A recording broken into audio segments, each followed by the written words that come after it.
మీలో చాలామంది చేసే పొరపాటు ఏంటంటే ఎంతసేపు జరిగిపోయిన దాని గురించో లేకుంటే జరగబోయే దాని గురించో ఆలోచిస్తూ చేతిలో ఉన్న పనిని నిర్లక్ష్యం చేస్తారు.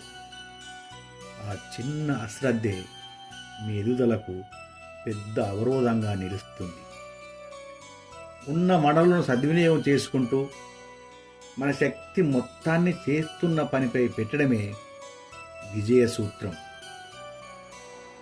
వర్తమానాన్ని ఇంగ్లీషులో ప్రెజెంట్ అంటారు, ప్రెజెంట్ను తెలుగులో బహుమతి అంటారు. మరి వర్తమానానికి మించిన బహుమతి ఇంకేమీ ఉండదు.